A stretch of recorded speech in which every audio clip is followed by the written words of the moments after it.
Welcome to the Pitchlight Chronicles. I attach Rob here with Donald. We will be breaking down the game last night with the Twins. Rob and I will be giving our opinions over the weekend since we were out yesterday, and we will be breaking down everything in Yankees baseball coming up here on Pitchlight Chronicles.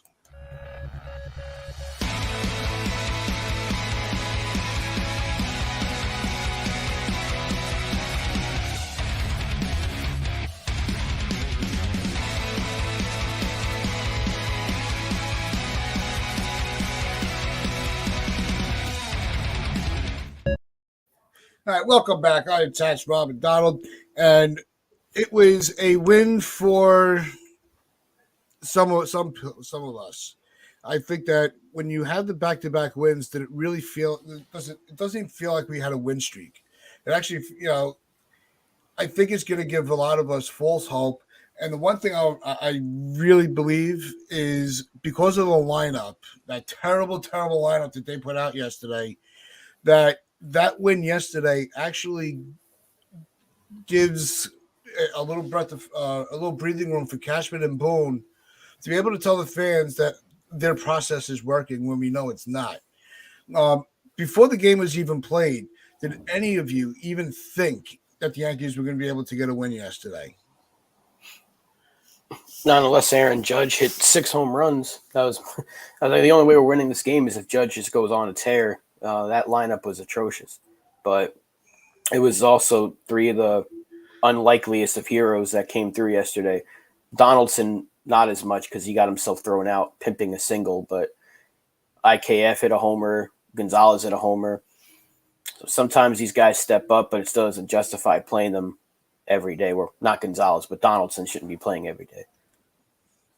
Yeah, nor should IKF. He shouldn't be playing every day either. Donald, your opinion? Yeah, I mean, I made it clear in yesterday's episode what I thought of the lineup. It's a total disgrace. Right. Let me tell you, if you have not seen yesterday's episode, go to and like you said, Donald, on when you put the tweet out to promote it.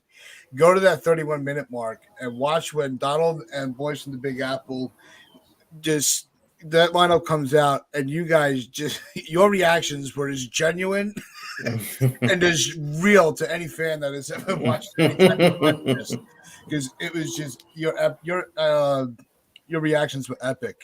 And thank you to the boys for coming on and helping out on the show yesterday. I really do appreciate it. But all right, so Aaron Judge, 54, unreal what he's been able to do. And it's about time that somebody else put up some offensive numbers besides Judge.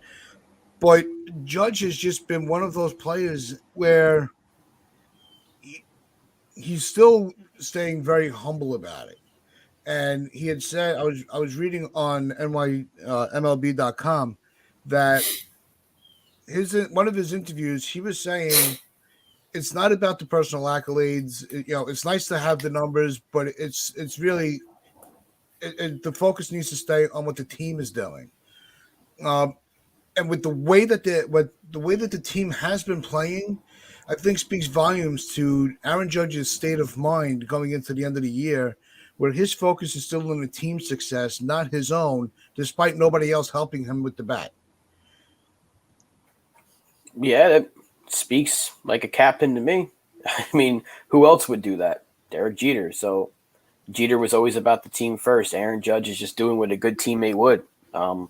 He said it himself. 54 is great, but if at the end of the year we don't win, it's just a personal accolade. It's great for him, but at the end of the day, the Yankees didn't do anything with an MVP season. So he's spot on. It's all about the team. The team has to start playing better to support him and get some help aside him. If he does break Maris's record, great, but if we get bounced out in the first round like we have every year or in the ALCS, then it's not going to matter because the Yankees didn't win it all. Your thoughts on what Judge said? He's a wonderful leader. He really is. I think he leads by example, and he's leading by example on the field. I also like in the dugout. He was taking some of the rookies aside and showing them advice on their next at bat and things like that. I think I think he's stepping up. I wish there was more leaders in the clubhouse. I think he stands alone, in my opinion. There's very few others in that clubhouse that I would trust to get through to people. But he's certainly doing it. I think he's been an inspiration, and he's literally carrying this team, kicking and screaming towards October. Yeah, it's just remarkable. It's really remarkable what he's been able to do and how he's been able to keep himself focused on the games at hand, not letting the team slumps affect him, with his personal play, making sure that he's good, pretty much, like we're joking around, get the guy a back brace because he's been carrying this team. And that's the type of player that you should be trying to keep in your organization as best you can.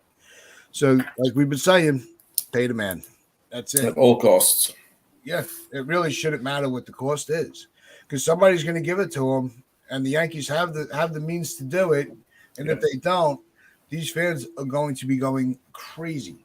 So it's Judge is so important to this team, and it's really just it would be so detrimental to see him go. If they can't make a deal with him. And so, as far as other players that were expected to be offensive, and some offensive help for him, we still have, Stanton now seems to be hurt again. Donaldson's been lost all year. You have, who am I thinking of? Carpenter. I think when he went down was a major blow to the team. So we really need to start getting that. Some of these other bats need to start clicking. So Hicks is another one that was, he expected himself, and we expected, well, not we, I expected him to have a little better. Yeah. So they really need to start getting better on the offensive end. So if Stanton's going back down, is re-injured. DJ also, High Piece J, thank you. That was the other name I was thinking of. It was. Maybe you should post the comment. Let's. All right. So while he's got it up, let's talk about DJ a little bit. Is his toe that much of an issue where he's struggling that much offensively? Yeah. And Paul O'Neill broke it down. He had one of those swings where it looked like he got shot in the leg, if we're being honest. Like, that's the way he looked after he swung the bat. So you're not able to really do as much as you would. And the last 2 years, DJ's been battling through injuries, and you've seen it affect him because he was healthy earlier this year, and he was hitting like 2019 DJ again. And then he gets the injury, and here we are. He's struggling again. So it's not a good sign that he's hurt twice now and battling through it. It's a good sign that he's able to play through it, but it's not a good thing, is what I should say, that he's playing hurt, because it's affecting him, because he has been bad, really, really bad, as is pretty much everyone in the lineup, not named Aaron Judge. But we needed DJ. If there was anybody else that was going to supply some help ahead of Aaron Judge, it'd be him. At least you had two guys at the top of the order doing something, but DJ has been a shell of himself because of the injury. I think we can tell you this year is a perfect example. Healthy, he's still an elite hitter. Injured, you can't expect him to do too much, and you're seeing how much that injury is affecting him because his swings look bad. The thing with DJ is this is not what we, even though it's not what we expected, I think it also does speak a lot for him that he hasn't, just completely, given in on the year, that he's still trying to battle through it. And I think that's because he has bought into what this team is doing and trying to do. His goal is just as much as anybody else in that roster, and that is a championship and making a solid postseason run. Hopefully he starts to feel better as the month goes through into October, because September is going to be a very important month for this team, and they need that leadership. And it's also, to another comment from Hypebeast J, is Carpenter's been seen in the dugout lately. Maybe he could provide some leadership even though he's not playing. Absolutely. We talked about how Judge could be is being that leader by not letting the bad play get into his head by carrying everybody. Carpenter really can be that kind of, that player coach that we saw a lot last year from the likes of Garrett Cole when he was kind of helping all the pitching staff along. So, Carpenter's another key piece that the Yankees are going to need back as the month goes through. They need everybody healthy. They need Rizzo. You haven't mentioned him at all. Rizzo is still dealing with the back injury, which is really bad that it's been plaguing him for as long as it has. But this year it's starting to really, I don't want to say limit him, but because he still has 30 home runs, but it's keeping him out of games now down a very important stretch. So, you look at him, Stanton being hurt, DJ being hurt, Hicks sucking, Donaldson sucking, IKF being just a singles guy, Trevino, you can't ask too much from him, Torres being ice cold after being red hot. You're asking basically 8 out of 9 guys to step up. And that's a lot to ask when everybody but one player is struggling at once. You need a few of them to get going. And I was hoping that they would let Florial start yesterday. And maybe if you implement a little bit of speed with Florial and Peraza, you'd have no reason to keep playing Donaldson. You can still put IKF out there. Just put him at third. That's all I'm asking. Just put him at third and put Peraza at short. You're not going to let the kid grow in the majors if you're sitting him every other game. It's so annoying and it's atrocious. It's criminal how they're treating him since they've called him up. Because I haven't even been on the show to discuss that. Since they've called him up, they've sat him his first game, pinched hit him in a 9-0 game. Then they played him in the next game. He goes 0 for 4 and they sit him. Or they started him 2 in a row or whatever it was. I don't know. But sitting him after starting, if you're playing him every other game, you're not going to let your top prospect grow like that. It's so criminal. And in favor of a guy like IKF who can't play short, Donaldson can't play third as well anymore because he's been terrible. So I'll let Donald go in just a second. I just wanted to get that out. I think it's such a terrible look how they're treating Peraza. Yep. Oh, my thoughts on Peraza, if I get my 2 cents into we saw when they called up Cabrera, they started using him right away. And they kept, they were shifting around the infield and position playing a little bit until they found out where he could help the team the most. And now you get Peraza, and they're doing the same thing they've done with every other prospect before that, by kind of just letting him just kind of string along, and that's not helping his growth. If you weren't going to use him, then I understand with the September call-up, but you have him. Use him because nobody else was playing any better than he was. Even though he hasn't played a major league game, he could probably still outplay IKF in the infield. And like we had said, the perfect scenario is you slide IKF over to third base. You have Donaldson as your DH, especially now that Stanton's hurt again. I mean, it's all lined up for them to put up a solid defensive team, and they just don't know how to do it. You're right. Donald, what do you think? You know what I think? I posted a video that went viral about what I think. But yeah, to sum it up, I'll say that I've never understood never known an organization that prioritizes a stopgap over the future. That doesn't make any sense to me. Yeah. They're protecting his feelings and Brian Cashman's ego. I've never known anything like that. It just doesn't make any sense to me. You've got a guy that is your future shortstop, who's a superior shortstop to the stopgap, yet they prioritize the stopgap and make excuses for the stopgap and find ways to ensure that the stopgap gets played every single day. I think it is criminal what the Yankees are doing to Peraza. Didn't even play at all yesterday.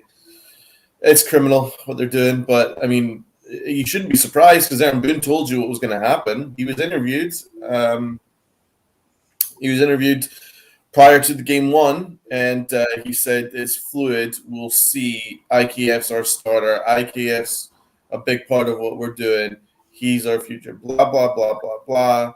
And then he kept reinforcing that it's September. It's a September call up. It's a September call up. So basically, Aaron Boone just told you straight up that they had no intention of calling up Peraza. The only reason why they've done it is to bow to fan pressure and to make it look like Peraza's being given a shot, when really, in reality, he was never going to be given a shot. The Yankees, prior to September, kept telling us there wasn't a lane for him. The Yankees don't want him up this year, and a lot of it is because Brian Cashman made this trade, which is the worst trade in modern Yankee history, with Josh Donaldson, IKF, and in order to make it not look like the disaster that it is, they keep riding out IKF and Josh Donaldson at third.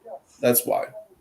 There's no other reason for it. Josh Donaldson continues to play cleanup or in the 5-hole every single day. And IKF makes an error or a bad throw on a daily basis, and there's no accountability. So there's no accountability in this organization. None at all. So, yeah, it's criminal what they're doing to Peraza. We shouldn't be surprised. They've done it to every prospect that we can think of. This is how they do it. This is what they did to Clint Frazier, who now had to change his name because he's so bad now. But, I mean, the Yankees did a lot to screw him up.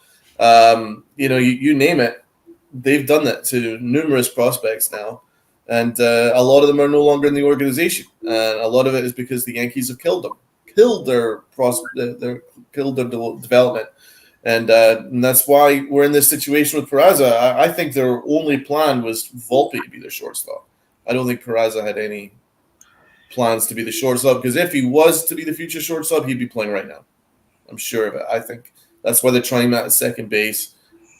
He's had like 8 appearances at second base in his career, and but yeah, they're moving him to second, even though he's better at short than IKF. That's what I'm talking about. They're making excuses for IKF. What's annoying is they're willing to do that, but they're not willing to move IKF to third yet. And we saw last year how just switching positions helped Torres out. He was a little too late, but he was so much better for that final 2-week span. So why not do it again and just hope that IKF is better overall? You have no reason to keep playing Donaldson, and if you do, it's a DH. And you let Peraza play the rest of the month and see what you have. What do you have to lose? It's not like you're getting anything better from what you're using right now. And it's really annoying. And I had another point that I was going to make, and I completely forgot what it was. But I'm just annoyed seeing the way they treat a top prospect. He's your number 2 prospect, and you call him up, and this is what you do. Here's my point. The Texas Rangers, who did not make the playoffs last year, they signed 2 of the top free agents. AF is expendable. The Yankees are not willing to move him to another position to use one of their top prospects. So this is getting to a point where it's ridiculous now. And who is moving stuff in the background? It's a really weird sound.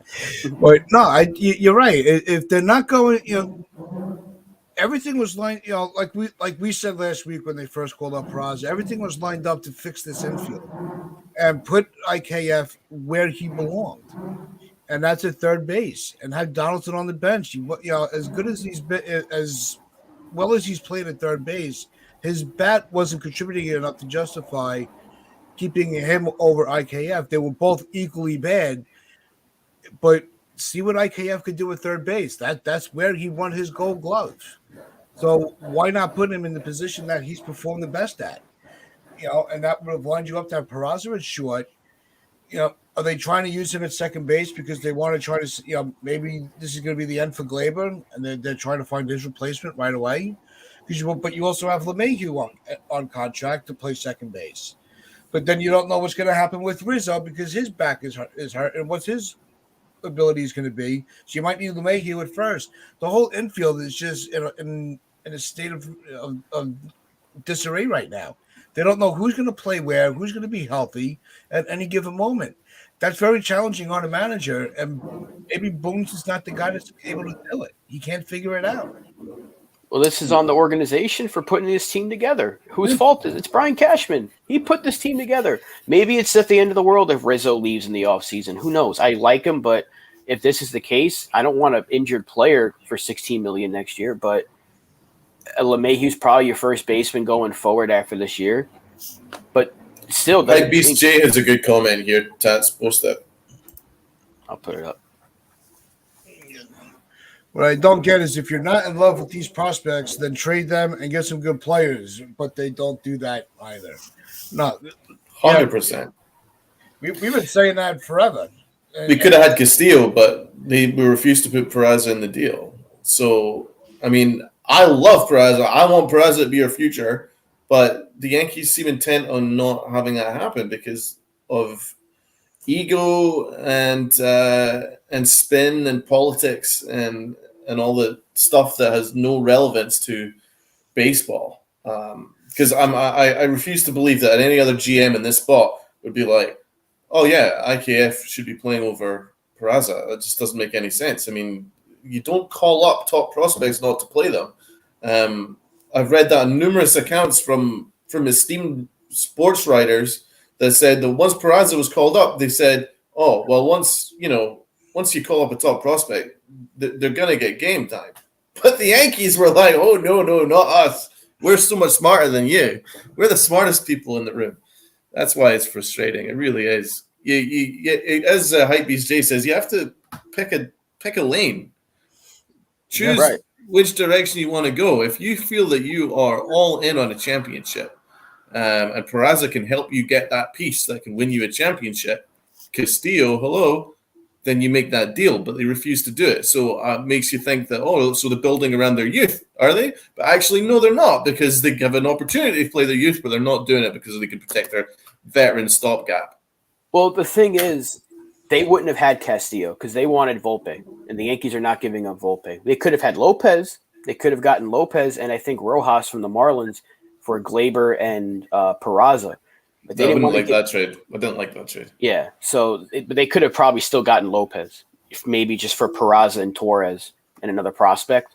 But again, it goes back to it. You weren't getting Castillo. They got Montas, but they could have also had Lopez. But that doesn't change the fact that you could have moved Peraza. If you don't want to use him, please don't hold him hostage. He's 21, 22. He's killing it in AAA. And now he's finally up. And guess what you're doing? You're making him ride the bench. Like, come on. You see the spark that even though Cabrera is not hitting, you see the spark he's providing with his defense. Let Peraza play. If you put him, Florial, and Cabrera in the lineup, what do you have to lose? It's not like Aaron Hicks, Donaldson, or IKF are doing anything special that makes them irreplaceable. That's the only point. That's the only point you need is that they're not irreplaceable. It's not just him. I mean, we were talking about Florial, who's by far our best option at center field right now. He saved the game against the Rays where he tracked down that line drive in the gap in center field in the ninth inning because Holmes was leaving sinkers right up in the middle of the plate, and he was getting smashed all over the place, and he tracked it down. If that was Aaron Hicks in that spot, that's in the gap. That's a double, 2-run double, and the Rays win the game. But the Yankees didn't give any credit to Florial. Boone didn't give any credit to Florial. I could see it. It was plain as day that he made an excellent play. But no. You can't defend someone who they have no future with. They don't like this guy. So it's just disgraceful how they use him. Really is. Though you gave LaCastro a game. What's Tim LaCastro going to do? I mean, you could easily have Florial playing in the outfield. This Yankee team is just bewildering, man. Like, they don't choose a direction. They really just don't choose a direction. They try and do both at the same time. It's really freaking frustrating. Yeah, it's not that what doesn't make sense with how they're using some of these substitution guys is you're not playing hot enough to say, all right, LaCastro needs to at least get one game off the bench. Let's just put him in a game and just see if we can keep him loose. He's not going to do any better than Florial. Florial is that guy, and then what they keep doing with Florial while he's in, he's out. It's they can't make up their mind what they want to do with him, and it's leaving such a sour taste in the fans' mouths because now Florial is the guy that they keep saying, well, why are they even using him? Well, they're not using him because they don't even give him a chance. Every time that he starts to show that he's doing a little something, he's either back on the bench or they send him back down to the minor leagues, and they never let him get a rhythm. But now, no, he's the guy that nobody has any faith in. Well, he's been up 3 separate times this year, and he has less at bats than Cabrera. Like they don't even let him hit. Like they don't let him hit. I mean, how many career at bats does a guy have? 43. He's got less career at bats than Cabrera. So that tells you everything you need to know. You can't judge a player off of 43 career at bats in 3 separate seasons. He had one game in 2020. He played 11 games last year. Played really well last year, and he's played in 10 games this year. He has 20 at-bats. He's only got 1 hit. But again, you're going to judge a player off of 1 at-bat, 20 at-bats, and you're going to say he's not good, yet you've played Josh Donaldson all season who hasn't been good for 100-plus games. You're playing IKF every single day. You're playing Aaron Hicks. Aaron Hicks is getting playing time almost every day. He's been bad for 4 years. So why not give him a shot? Let him get regular playing time. At least give him Cabrera and Peraza like a straight week of playing every day. And if they start hitting, great. If they don't, then I guess you're right, even though that's still a small sample size. But at least give it a few days and try it out. Try something different. Yeah, you know, like you said, even if it's not a whole week, give them one series. Or maybe a full, or maybe let them play a complete game together and see what happens. You know, because they're not doing that either. You know, they brought these guys up and they're not utilizing them. They were tearing it up in the minor leagues. You bring them out to the major leagues, and now you know, like we've seen time and time again, with the exception of Cabrera, because they did start playing him regularly right away. Now you cooled off Peraza by having him riding the bench. You know, where he was playing very well, you bring him up. Everybody was clamoring for him. We wanted him up here so bad. They finally bring him up, and we don't get to see him. Yeah, it doesn't make any sense. What about when they pinch hit him in the 9th inning down 9-zip? I mean, what were they thinking he's going to do? I mean, that's any argument that the Yankees are maybe trying to ease him in is completely wiped out by what they just did right there, because he's not put them in any position to succeed right there. He didn't put the rookie in any position to succeed. Down 9-zip, 1 at bat to make the final out. Just, it's embarrassing. I don't know if that was an Aaron Boone decision. If it is, then it's actually a fireable offense, really, because that means that you have no idea how you utilize people in their best positions, and that's all Aaron Boone's job is, really, other than being a PR guy, which is very good at that. But I mean, to put guys in their position to succeed, they didn't do that with Peraza. It's embarrassing how they did that. It was disgusting. I've gone right off this team with that. I was furious, absolutely furious. Yep. The same thing with Clark Schmidt a couple of years ago when they brought him in, first appearance, bases loaded. So it's like, why call these guys up if you don't know how to use them? So Brian Cashman can build a good farm system, sure, but he doesn't know how to utilize it. So what does he do well as a GM? He finds good bullpen arms, and he can build a good farm system by using the Yankees' money to sign international prospects. But when he has a chance to use these guys, he doesn't use them. So what exactly is he good at? And what is it Michael Kay said? Every other team would be lining up to get him. Take him. Please do. Take him, because this team needs a new direction, because they've had so many good prospects not be used. Like, he can trade away guys and get good players. Like this, I think this deadline, he was really good, but he still could have had more, and you at least could have called up Peraza right then and there after the deadline. Pretty sure the Dodgers would have something to say about that, or I can name another 6 organizations, the Stros, the Rays, you name it. It's actually kind of insulting to all the other general managers in the business that have to have different responsibilities to try and make the most of their situation. And I think what Michael Kay just said there was actually quite insulting to the rest of the league. Yeah, player development is supposed to continue the MLB level. Yeah, they don't know how to do that. And we'll get into more of that tomorrow. because that is going to wrap things up for us today. You have been watching the Pinstripe Chronicles on Northeast Streaming Sports, where you pinstripe your pride and play hard.